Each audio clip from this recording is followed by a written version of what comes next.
In the world of academia, where ideas are written and disseminated by virtue of higher education, ultimately filtering down from certain key spots with key opinion leaders into the world around us, and ultimately into our churches and synagogues.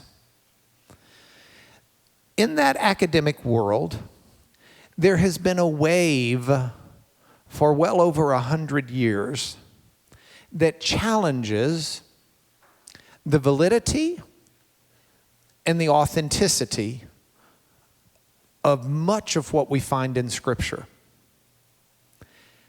In the Hebrew Bible, the Tanakh, the Old Testament, as it's also called, we have seen in the last 2 decades a vigorous assault on the united monarchy, so that's King Saul sort of, and David and Solomon before the kingdom split into the northern Israel and the southern Judah.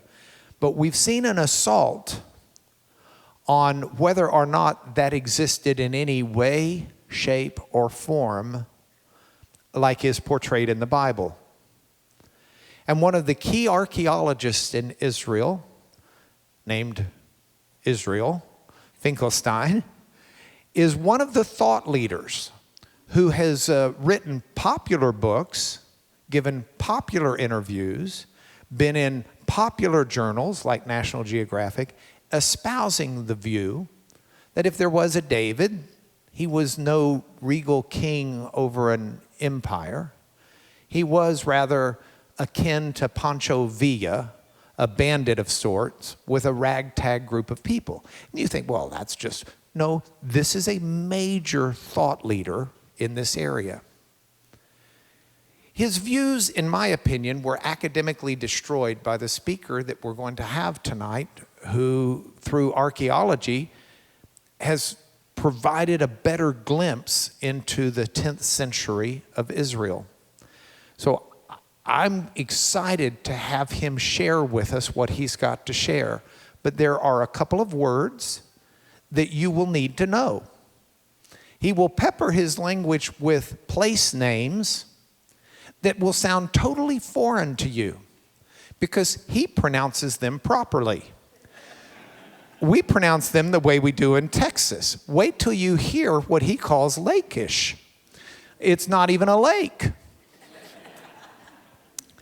You will need to listen carefully to those names. You will also need to know terms like a minimalist, and that's someone who believes that the historical information in the Bible is at best minimally true.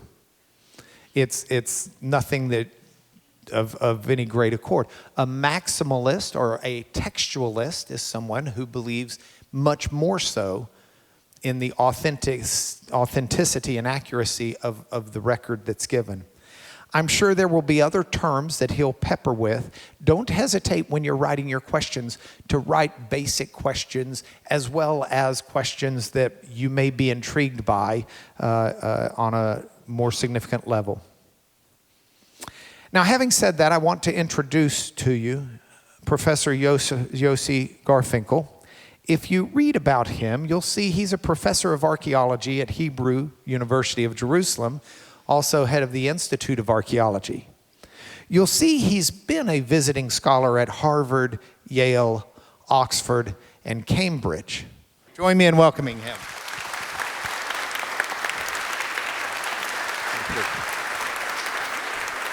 Good evening, ladies and gentlemen. It's a great pleasure to be here. And I really need to thank Mark Lanier, which created this wonderful institution, this wonderful library, and a series of lectures, giving us an opportunity to share our knowledge with a large number of people.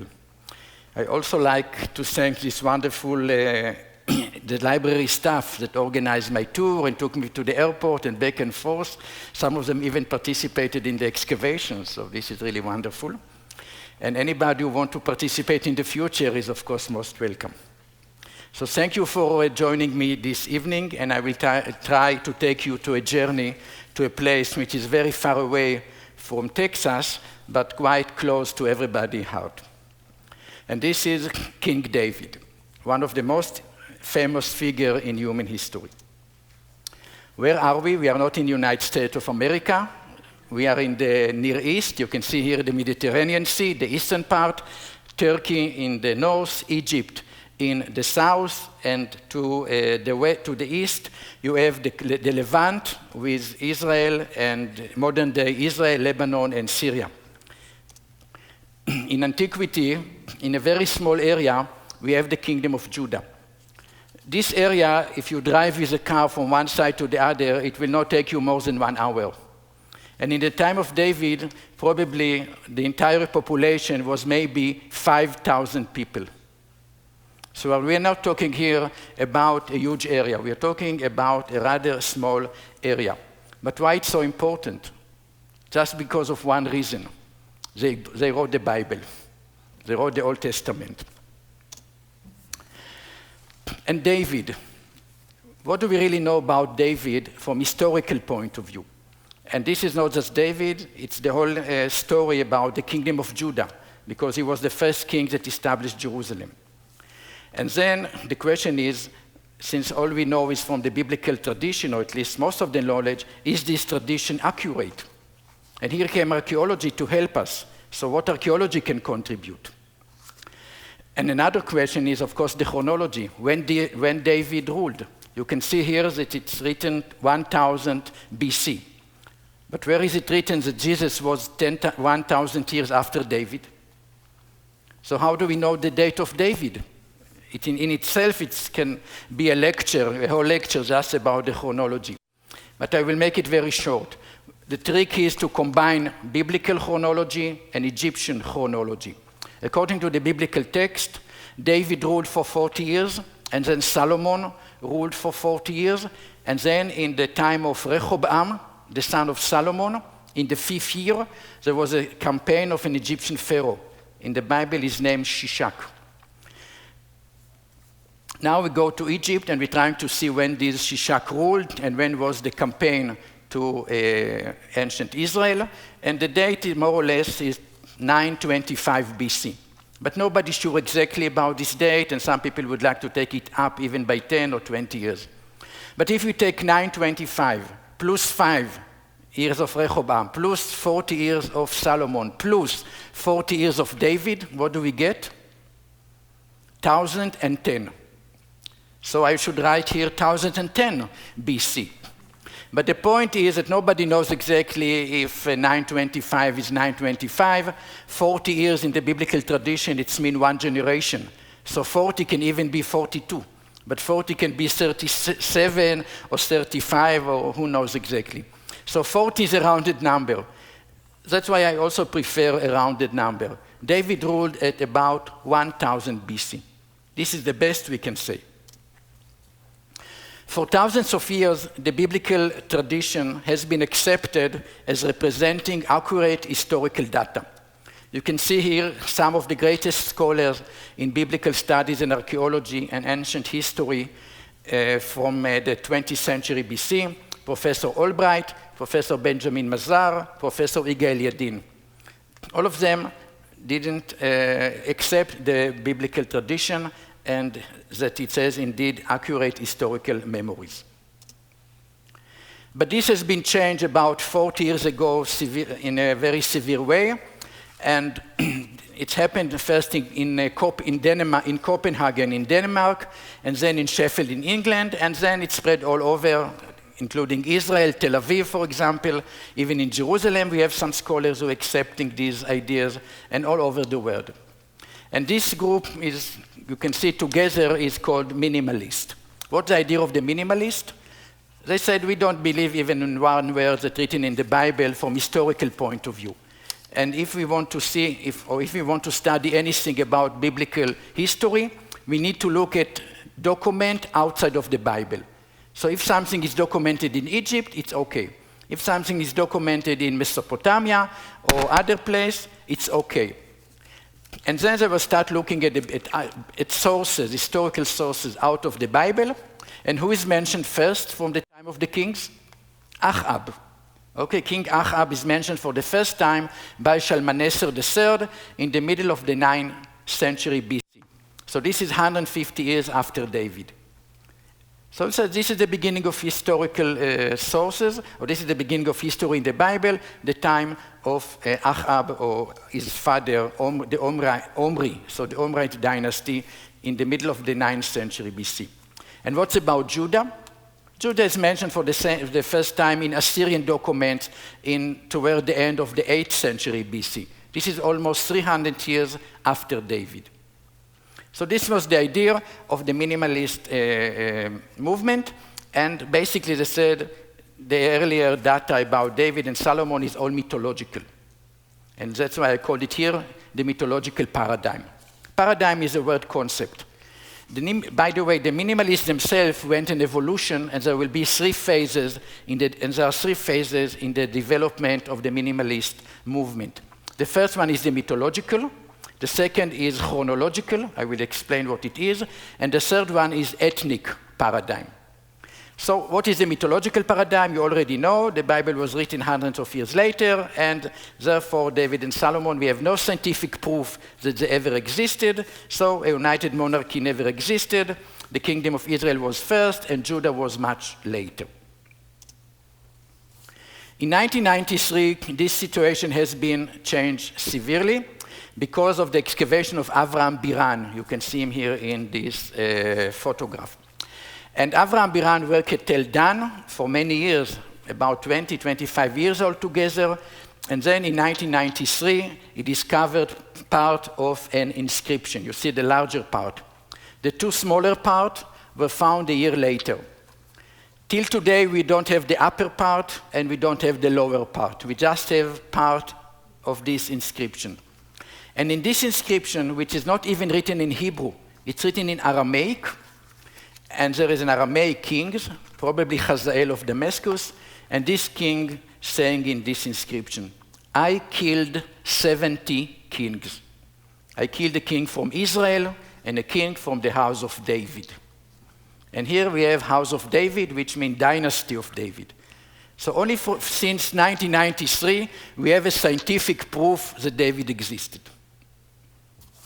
So, of course, the mythological paradigm collapsed at this very moment. And 3 years later came the low chronology paradigm, which is basically Tel Dan bypass. Yeah, this paradigm is bypassed for the Tel Dan stela. And the idea is like this. Okay, there was David, but what was this David? He was just a Bedouin sheikh living in a tent, and in the period of David, there were no kingdom, no fortified cities, no urbanization, and no writing. And if you remember, according to the biblical tradition, we first have the time of the judges, and then we have the kings, which is already an urban society and state-organized society. So we have here a sociological process. We have a change from agrarian and tribal community into urban and state community. And the big question is when this process took place. If it took place 1000 BC, it's in the time of David. But if it took only 100 years later, or 200 years later, or 300 years later, it's not in the time of David. And the idea was that all this happened hundreds of years later. And here came the site of Khirbet Qeiyafa, which we start excavating in 2007, and we worked at the site for 7 years. You can see here an aerial photograph of the site. You can see the entire city surrounded by a city wall, and we excavated 2 gates and houses and some public buildings as well. But we have here 2 gates and 2 gate piazzas and a casement city wall. I will explain what it is later, and also belt of houses connected with the casement city wall, and we also have 2 public buildings at the excavations. Here you can see the western gate of Khirbet Qeiyafa, and this is what archaeology is calling a 4-chamber gate, because you can see that the gate has 4 small rooms. Each one of them is a chamber. Probably in this place, guards were standing and checking who is coming in and who is coming out. This is the second gate of Khirbet Qeiyafa, which is facing the south. And what do you see down there is the Valley of Elah. You remember biblical traditions about the Valley of Elah? We'll talk about it later. So the city has two gates. Here you can see a nice photograph of the fortifications. Now, how do you build a city wall? In antiquity, we have two ways to build city walls. One of them is to have a solid wall. The city wall can be 2 meters or 20 meters, but everything inside is filled with bricks or stones. So it's a solid wall. And the other way to build fortifications is to have casemate city wall. You have an outer wall, you have inner wall, and in between the space is left empty. And in this way, you need less raw material, and then it's faster and also cheaper. And also, once you are circling an area with a city wall, every square feet inside is very valuable. And if you have rooms inside the city wall, you have more space that people can use inside the city.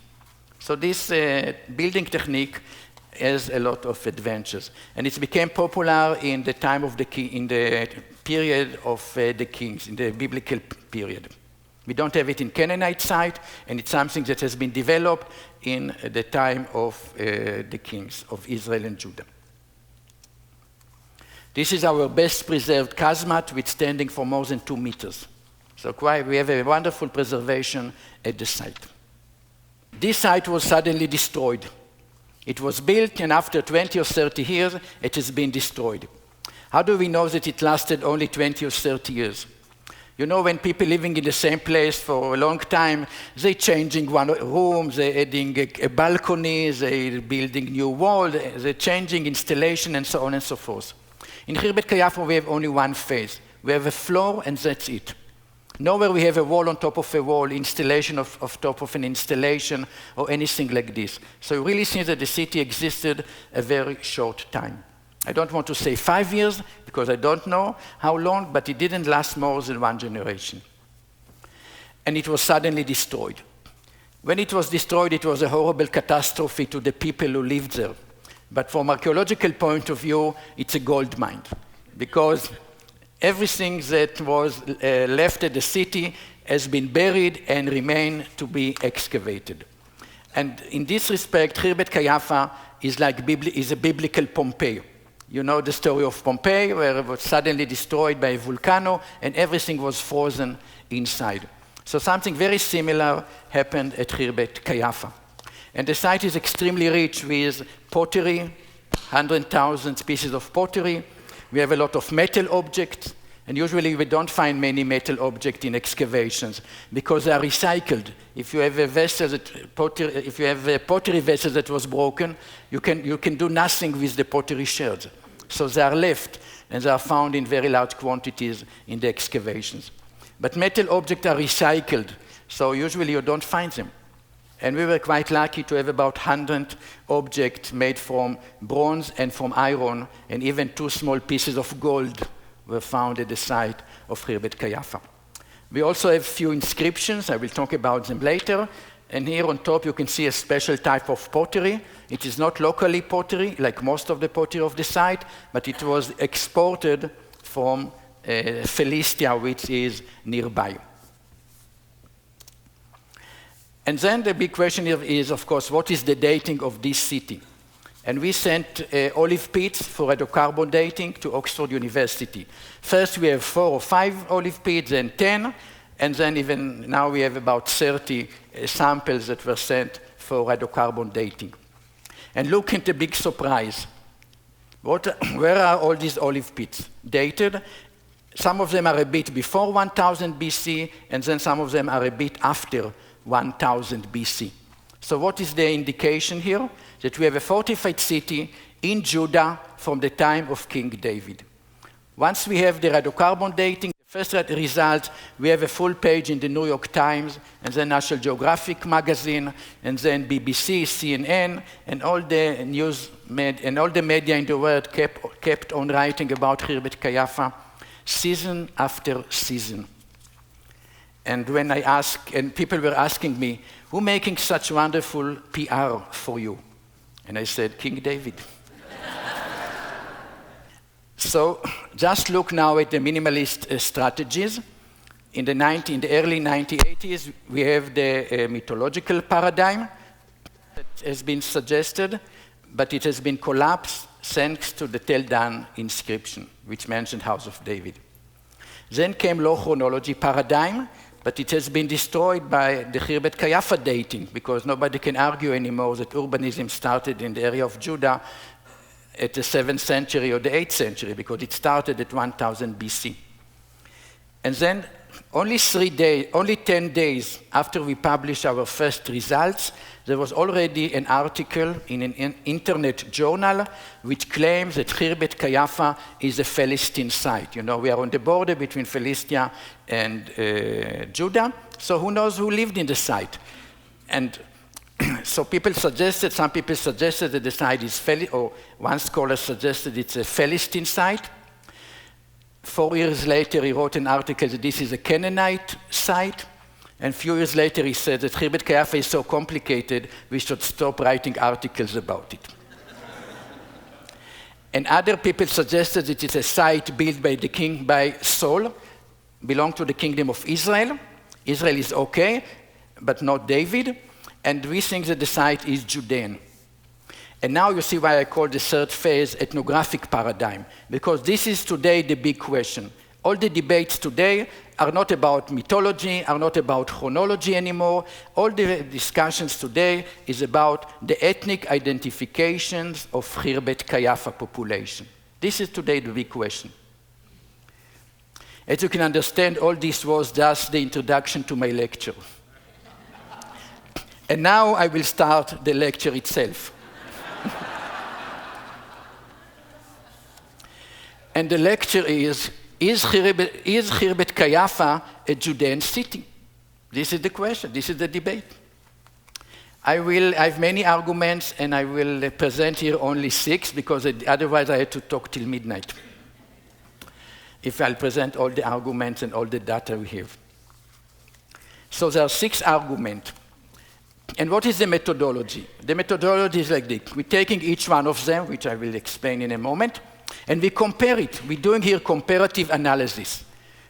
We take the urban planning, we're taking the cooking habits, we're taking the evidence of administration, we're taking the evidence about writing, the evidence of the geopolitical location of the site, and then evidence for cult, and we compare it.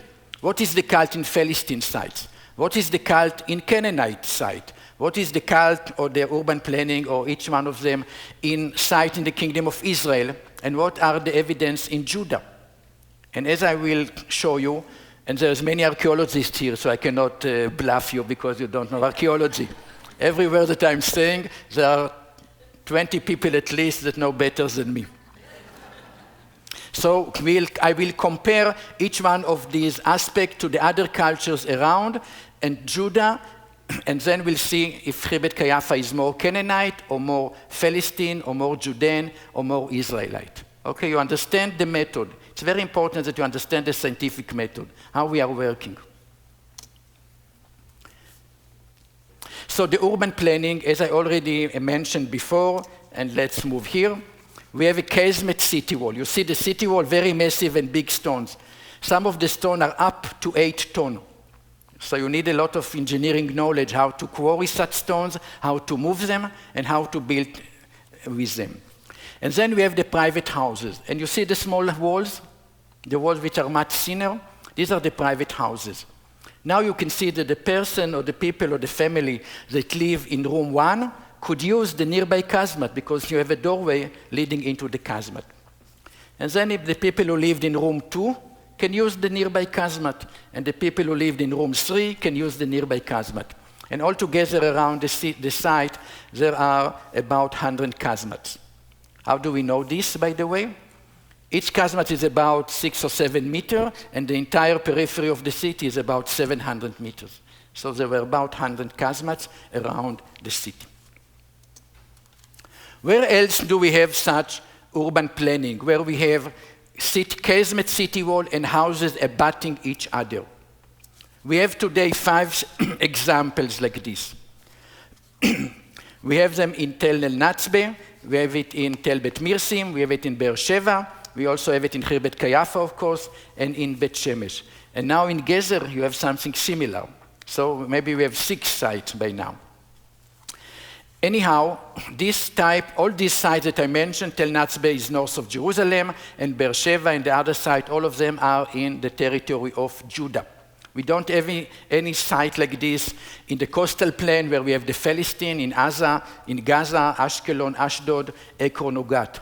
We don't have it in site of the Kingdom of Israel, and we don't have it in any Canaanite site. In the Kingdom of Israel, sometimes they use casemate city walls. And just to remind you, this is a casemate city wall, but in Israel it was well organized, there was order. You have the city wall, then you have a street, and then you have the houses.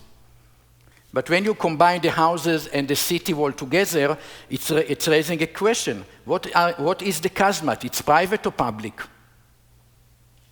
Because on the one hand, the fortification is something public, but the private people can use it. So public and private are mixed together. And it's not very good when public and private are mixed together. So Judah was like Israel today, mess. Okay, the cooking habits. We discovered in the site thousands, even 10,000s of animal bones. And when they were analyzed, we see that we have sheep, goat, and cattle. Even one pig bone was not found at the Iron Age city of Khirbet Qeiyafa. When you go to Philistine site like Ekron and Ashdod and Ashkelon and Gat, up to 20% of the animal bones are pigs. Okay, so the Philistine consumed pork, and the Israelite and the Judean didn't consume pork at all. If you go to Canaanite site like Lachish, about 4-5% of the animal bones in late bronze Lachish, Canaanite Lachish, are pig bones. So again, you see that Khirbet Qeiyafa cannot be Philistine and cannot be Canaanite. Another aspect is how you cook your bread, pita bread. You see this pottery vessel, it's a shallow bowl. You put it on fire, and then you put the dew on top of it. You see all the holes? They have air inside them, which prevent the bread to stuck into the plate. So this is called baking tray. And in Khirbet Qeiyafa, in every building, we discovered few of them. You don't find them in Philistine sites at all.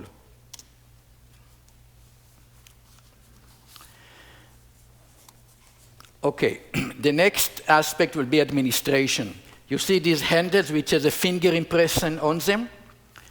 Over 600 of them have been found at Khirbet Qeiyafa.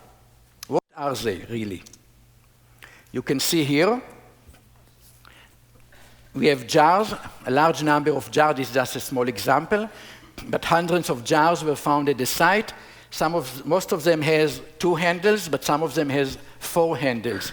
And on many of the handles, you have a finger impression. Sometimes on 1 handle, sometimes on 2 handles. Sometimes on 1 handle, you have 2 finger impressions, sometimes even 3.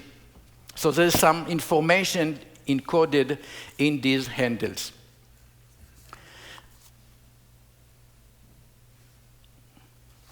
This is very typical in the Kingdom of Judah to have jars with stamped handles. Number 1 here is what we call lamelech jars, and they are typical to the 8th century BC.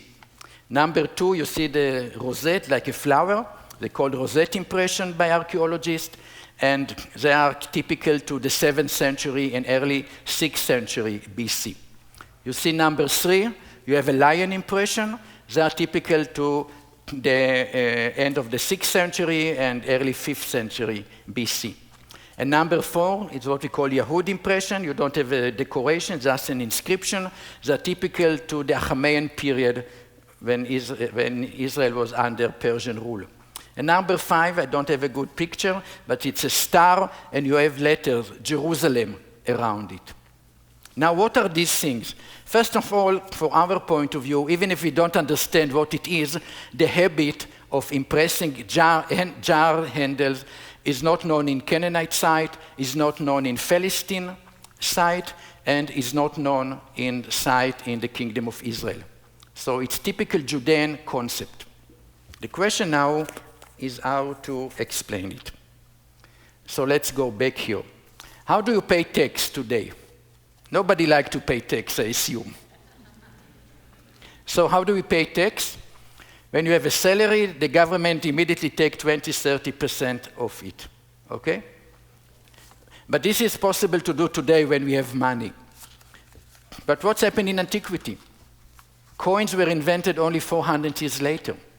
So how in the Canaanite period and also in the time of the kings of Israel and Judah, how the population paid tax to the kingdom? There were two ways. One is to donate time. People had to donate every year few weeks to participate in public works, like building fortifications, organize road, participating in military activities, or harvest the king land. And the other way is to give part of the agricultural products. If you grew lintel, you give lintel. If you grew barley, you can give barley. If you grew olives, you can give olive oil. You can take from people only what they have. Now, how the kingdom collecting all these agricultural products? You need to collect them. You need to transport them into central storage houses. And then you had to redistribute them as salaries to officials and priests and other people which are part of the kingdom administration. So to do all this, you need containers. So the kingdom developed this system of marking the jar, marking the containers, in order probably to prevent corruption. Because how you control the system? If you go to somebody's house and you find in the house a jar with a finger impression, the person had to explain what the jar doing at his home. And also it's easy to collect them when they are empty and to recycle them. So when you mark the jar with a finger impression, or lamelech impression, or rosette impression, or lion impression, or any type of impression, then you know that this jar is a royal jar, and it's part of the administration. And we can see that this habit starting at Judah already at 1000 BC.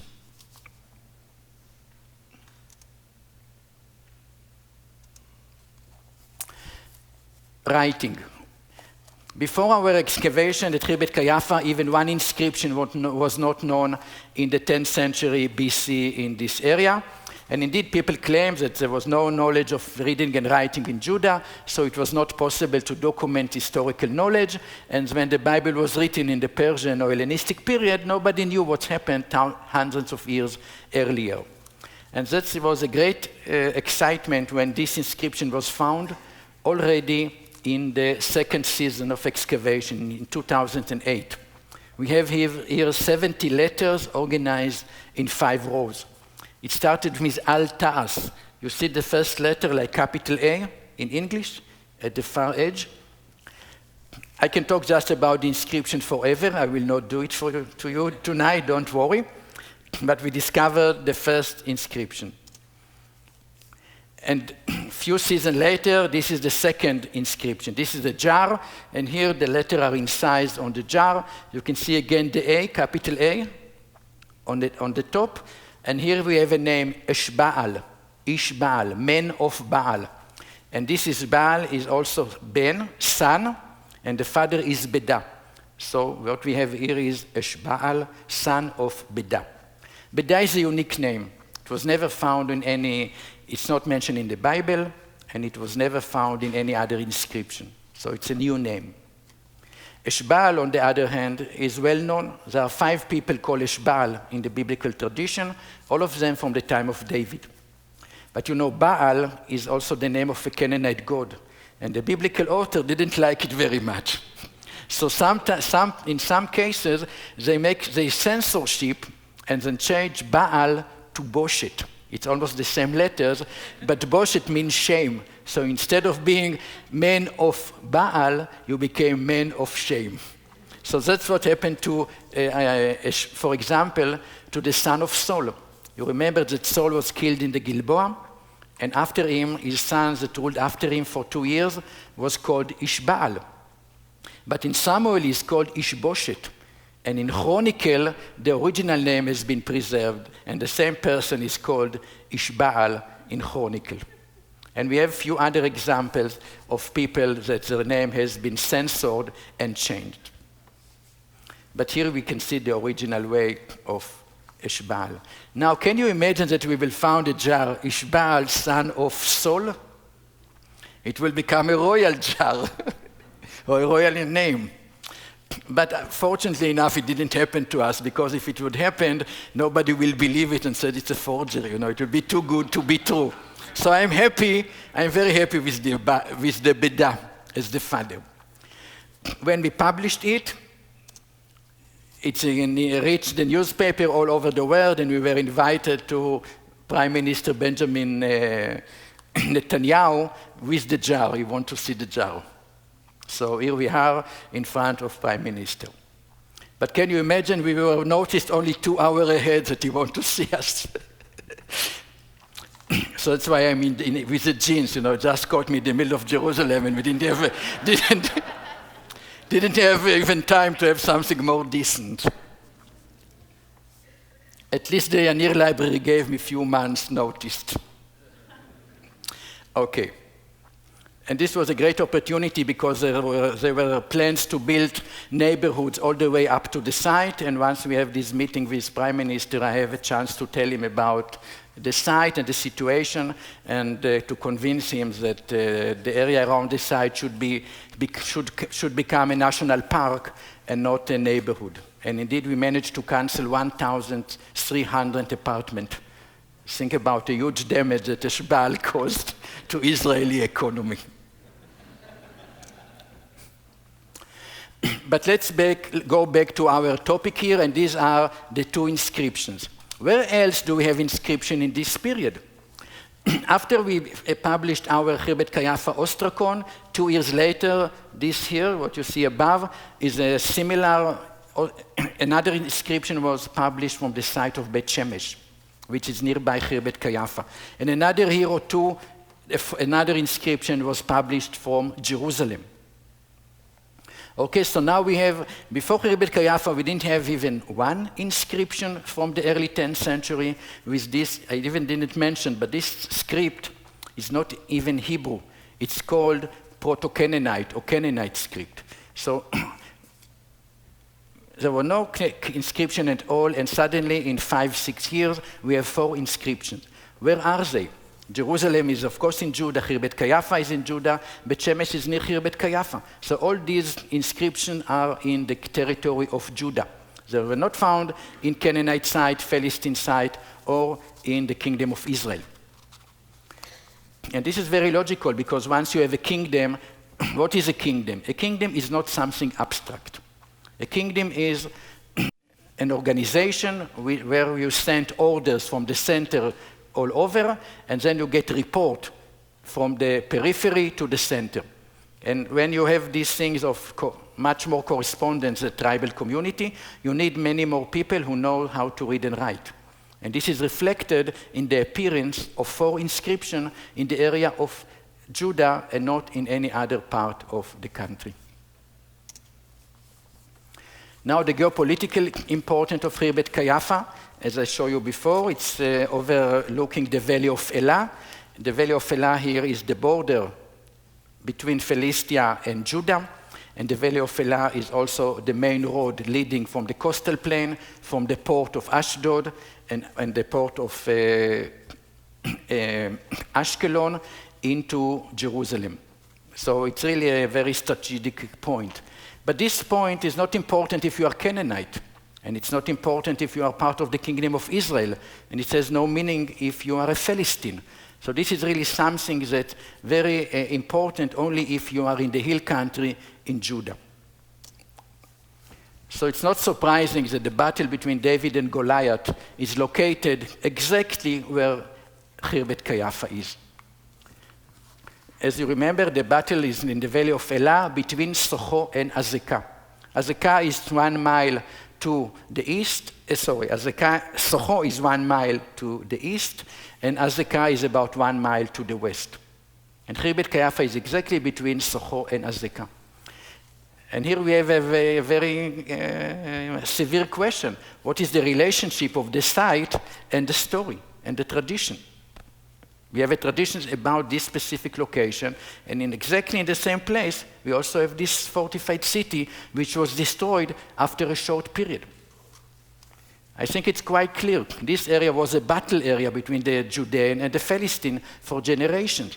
The Battle of David took place in this location. The heavily fortified city of Khirbet Qeiyafa was built in this location, and then the city has been destroyed because of this location. Okay, and the last aspect here is about the cult of Khirbet Qeiyafa. Again, I can talk about it forever, but I will not do it. We'll do it very shortly.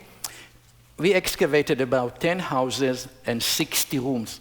So we have a very large horizontal exposure of the city and the various rooms. We have a very good sample. In 3 of the rooms, we have cultic paraphernalia. We discovered cultic objects, like shrine models that you see over there, like libation vessels, altar made from basalt, and other objects. These special objects are not spread all over. They are concentrating in these 3 specific rooms. What is interesting for us is what has not been found in Khirbet Qeiyafa. And we did not find this type of clay figurines, pottery figurines. These figurines are known already from the early Neolithic period, from almost 10,000, from as early as 10,000 years ago, and even earlier. And what are these really? Usually you can see that they are representing a naked woman, usually with the breast, sometimes the hands emphasizing the breast, and it's very clear that this is about fertility. The one in the middle, for example, has twins in her hands. Now, if you think about the fertility cycle, when a woman is pregnant, she can have miscarriage. When you have the delivery, it's very dangerous. Even today, some women can die during delivery. And then you need milk to feed the baby. And we are talking here in antiquity without hospitals and without proper medication like today. So it was a very, very hectic situation. And probably women which were in the right age kept at home 1 or 2 figurines like this, which will help them during the process. So it's very, very common. And when you go to Philistine site, you find them. If you go to Canaanite site, you find them. If you go to a site in the northern kingdom of Israel, like Megiddo, Chatzor, Ta'anach, and other sites, you find them. Where we don't have them, we don't have them at Khirbet Qeiyafa from the 10th century BC. We don't find them in other sites in Judah in the 10th and 9th century BC. You will not find them in Arad, Beersheba in earlier levels.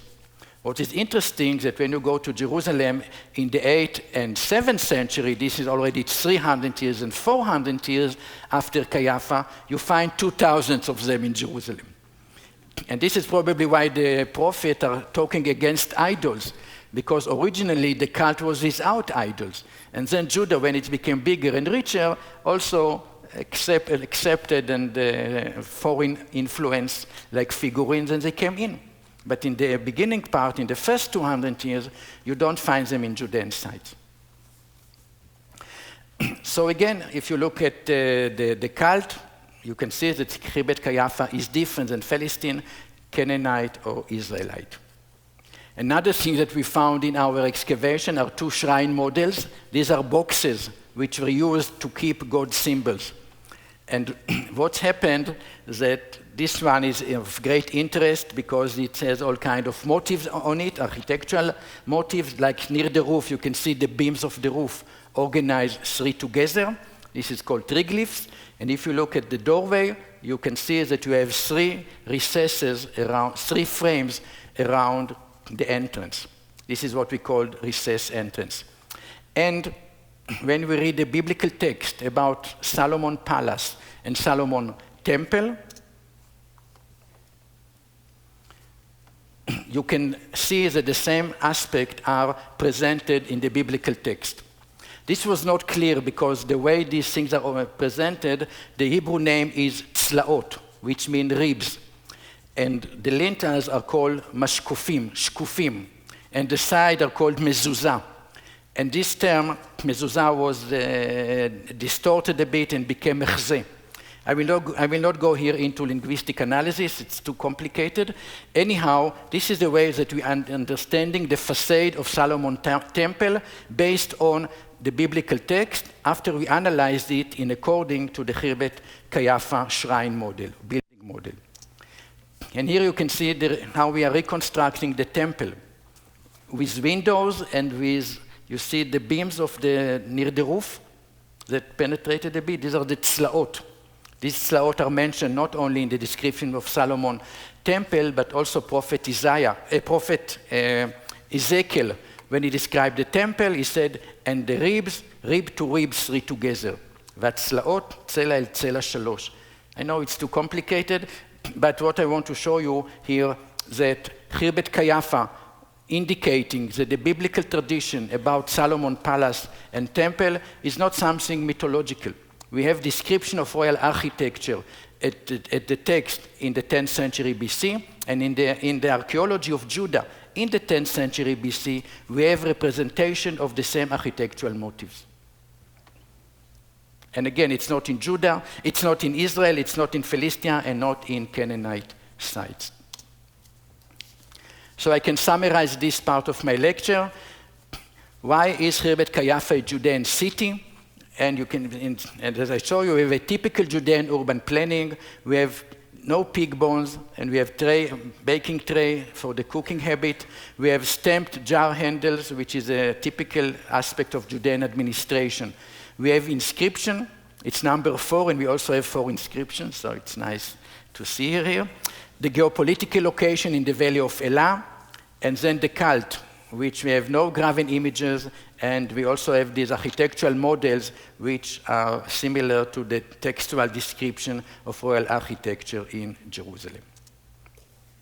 And all this is summarized in the book which was just published in June in Europe and in July in the States, which called In the Footsteps of King David. It was written by 3 people, myself, Yosef Garfinkel, but also by Sar Ganor and Michael Hazel. And this is the time to thank them. Sar Ganor is my student. He discovered the site. He brought me to the site. And when I was there, I was deeply impressed, and we decided to excavate. And we have, together, we were the directors for a number of seasons. And then Michael Hazel from Southern Adventist University in Chattanooga, Tennessee, joined the project. So we are presenting here the results of our excavation. And this is a popular book for the general public.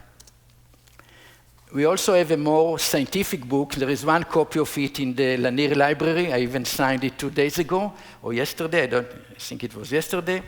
Anyhow, it's called Debating Khirbet Qeiyafa.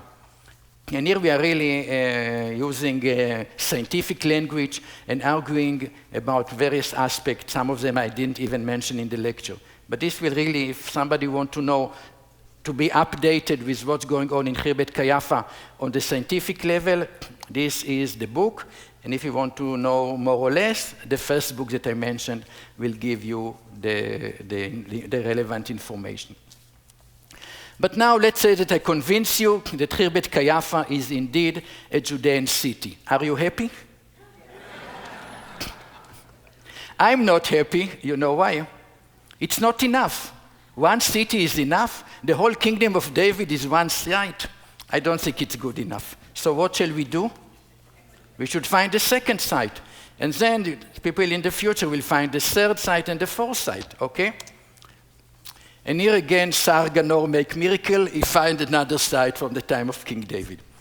This time it was easy, because when we start Khirbet Qeiyafa, we didn't know if the site will be from any time. I mean, it was a very impressive site, but it could be from the time of Hezekiah, it could be from the time of any king. We didn't know when we started.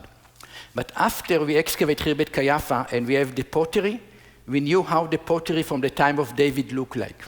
Okay, so we have now a very nice assemblage. And any site that will have pottery like this can be dated to the time of David, to the 10th century BC. And when this site, which is called Khirbet al Ra'i, which means the ruins of the shepherd, Arai is Ro'eh in Arabic, so Khirbet al Ra'i, it's an Arabic name. Also, Khirbet Qeiyafa is an Arabic name. And this site is located near Lachish.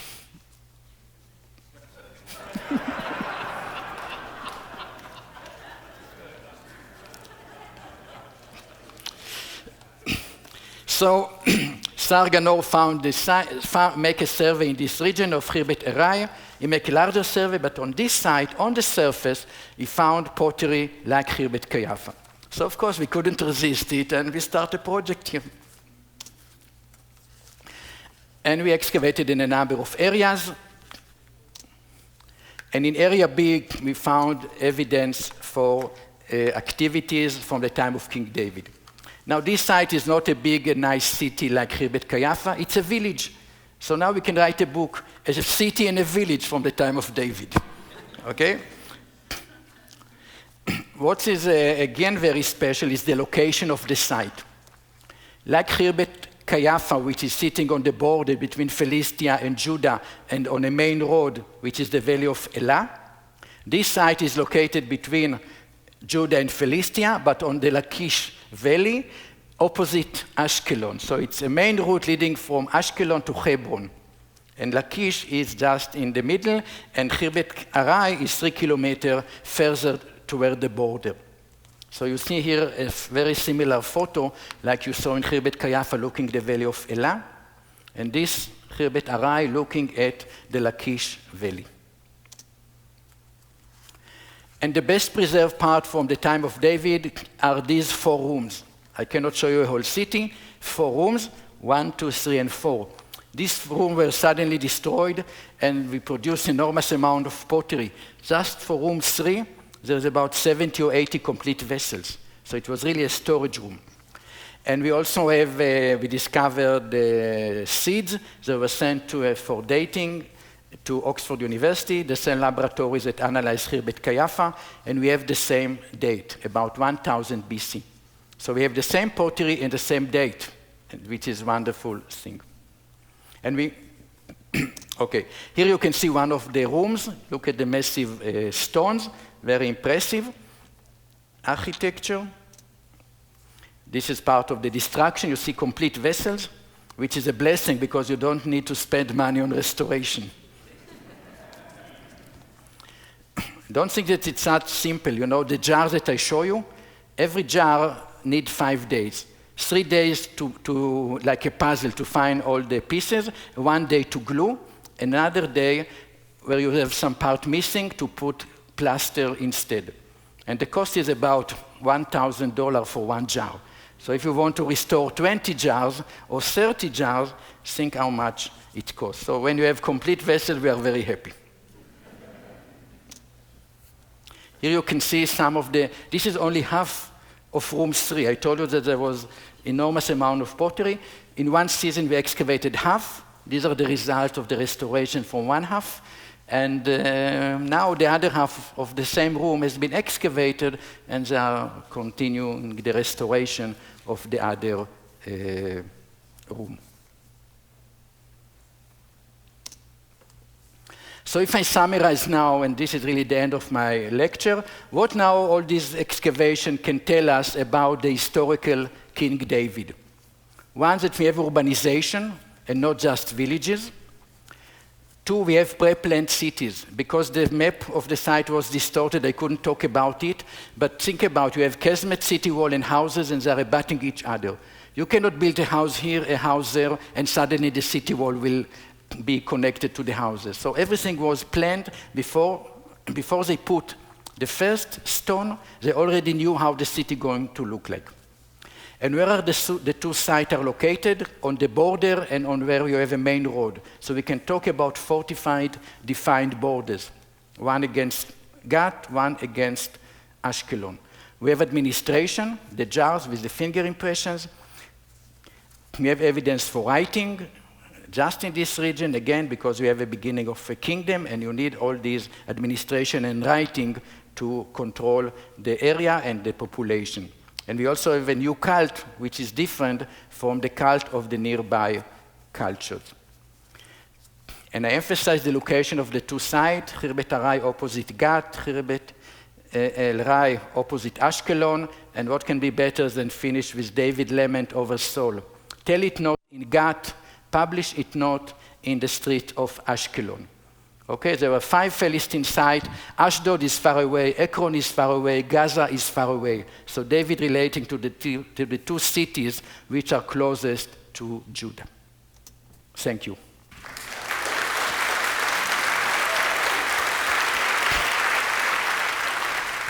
As I recall, when you and your excavation were first making the media, there was media write-ups that were also thinking perhaps Qeiyafa was the biblical city, Sha'arayim, which is the dual form of the Hebrew for 2 gates, because you had found a 2-gated city, which was rather rare, and there's a reference to that in the David story.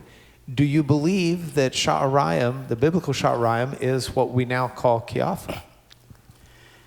Sure, I mean, we wrote it, we suggested it. It was not somebody else's suggestion.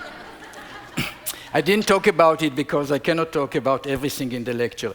But of course, every site that we are excavating, the question was what was the biblical name of the site? You can ask me the same question about Arai, but I will not tell you, because we just wrote an article about it and we sent it for publication. So if you want to know what is the biblical name of Khirbet al Ra'i, you have to invite me again. Anyhow, a city called Sha'arayim mentioned 3 times in the biblical tradition. 2 of the times it's associated with the valley of Elah, and 2 of the times it's associated with King David. And our site, Khirbet Qeiyafa, is located in the valley of Elah and is from the time of King David. So this in itself is enough to suggest that Khirbet Qeiyafa is biblical Sha'arayim. But on top of this, we have the name. What is the meaning of Sha'arayim? Sha'arayim means 2 gates.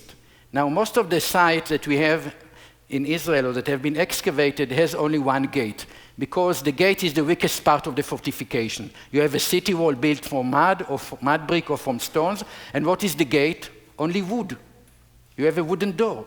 So you can set it in fire, you can take it out of its hinge. It's very easy to break into the city through the gate. Okay? So usually cities were built only with 1 gate. And Khirbet Qeiyafa is built with 2 gates. And the name of the city, Sha'arayim, indicates 2 gates, which is an exceptional situation. So we're taking this as a 3rd argument, but not the only one. And then came an Israeli scholar and said that in biblical names, sometimes we have dual, also for cities which has, or places which is only 1, like Bachanaim, which means 2 camps, or Ramatayim, which will mean 2 Ramot, 2 high places, or 2 high areas, but there's only 1. So people said Sha'arayim can be a name also of a city with 1 gate. So it's not a proof that Khirbet Qeiyafa is biblical Sha'arayim. But then I'm saying if a city with 1 gate can be called Sha'arayim, a city with 2 gates cannot be called Sha'arayim. Okay, next. What does the name Khirbet Qeiyafa mean?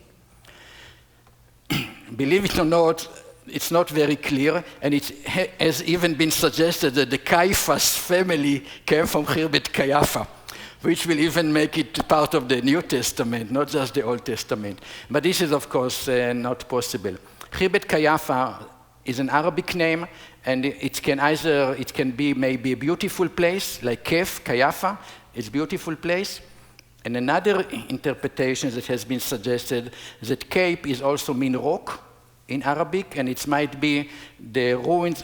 Khirbe mean ruins, so it's the place of the rocks. And why? Because of the valley of Elah, which create white cliffs in this region. So maybe it's mean the area of the white cliffs, or the area of the cliffs. But we don't really know exactly what's the meaning. I'm not surprised we got this question. I'm only surprised that it's only here once or twice. What does the inscription say, and what language was it in? Oh, I don't know even where to start. You know, in the ancient Near East, the first writing methods have been developed in Mesopotamia and Egypt. In Mesopotamia, we have the cuneiform tablet, and in Egypt, you have hieroglyphs. These are very, very complicated and sophisticated writing methods, and in order to write, you need to study hundreds and hundreds of different signs till you are able to use this script. And then the Canaanite came at about 1,800 BC. This is already 800 years before Khirbet Qeiyafa. And they invented the alphabet.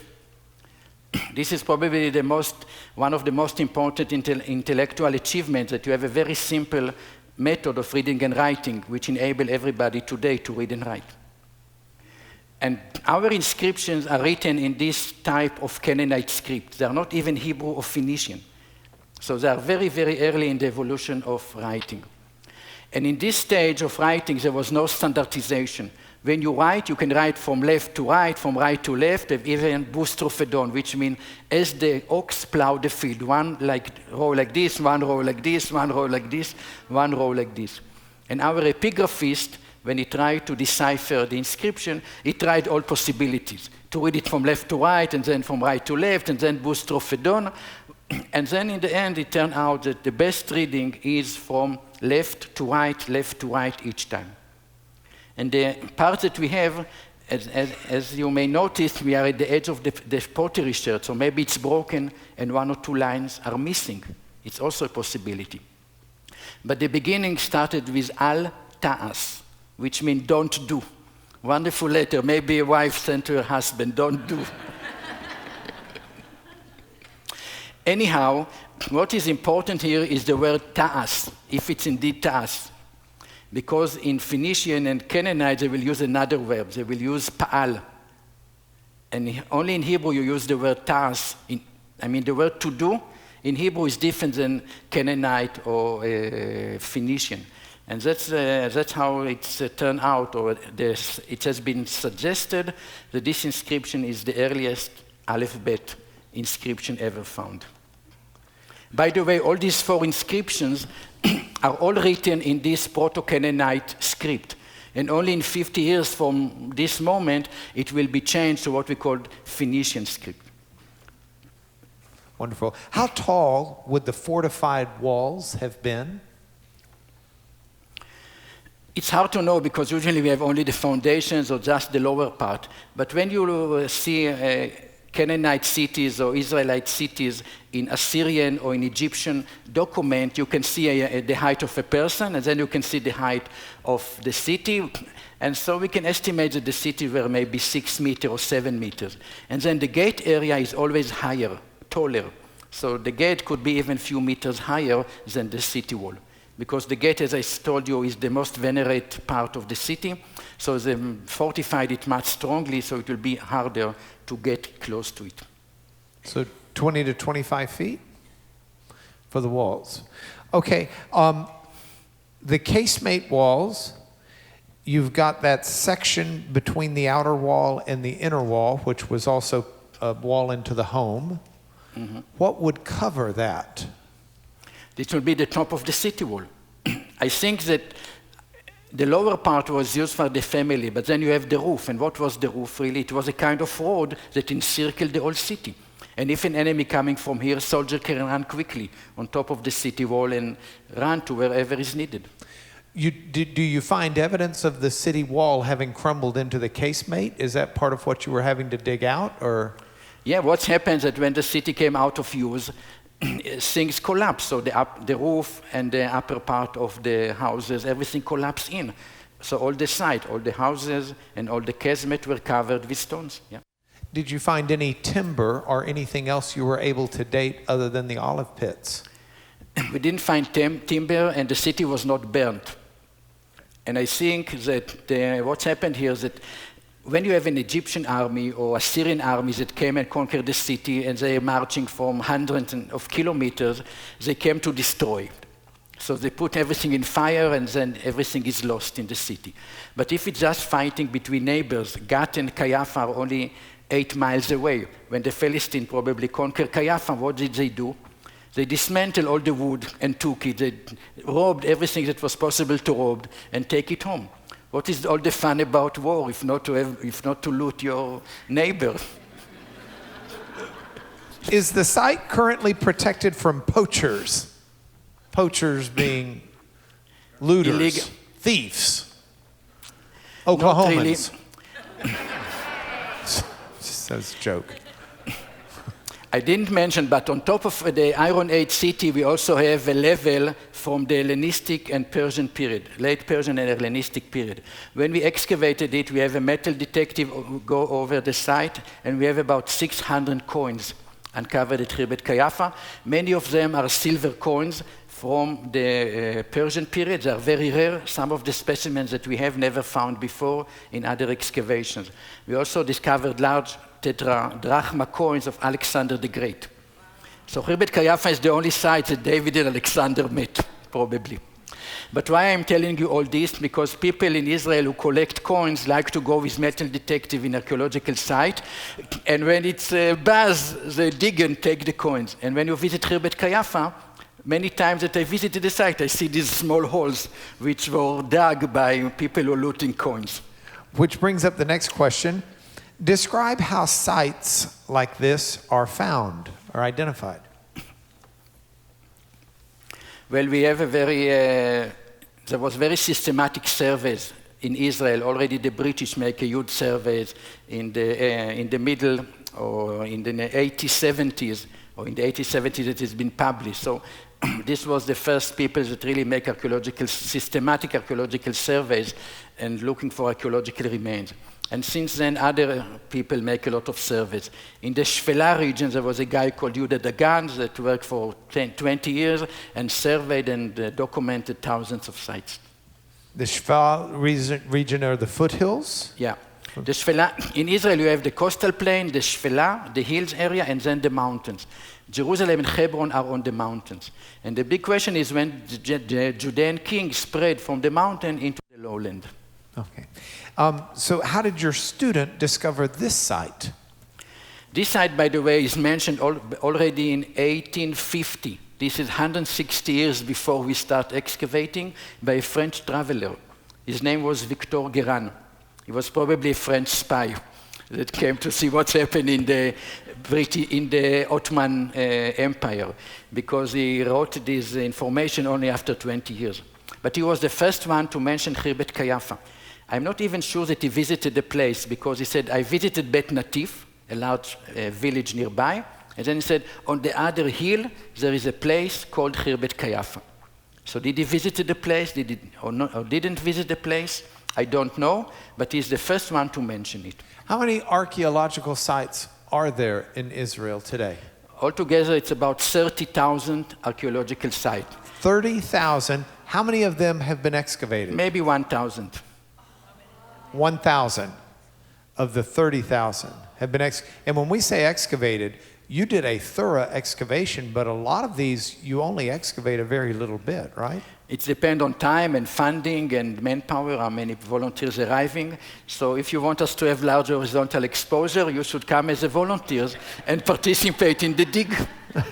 Do you have, somebody said, how do we? So if people would like to participate in a dig, how do they go about doing that? You know the journal Biblical Archaeology Review? Yes. Bar and the Biblical Archaeology Society. In their website in January, they're publishing all the excavations that are happening in Israel and Jordan. Usually every year there are 30 or 40 different excavations, and you can choose which one you like according to the period, according to the ancient period, but also according to the time. If it's better for you to come in June or July or August, and also other aspects. But So- I tell you, our excavation is the best, of course.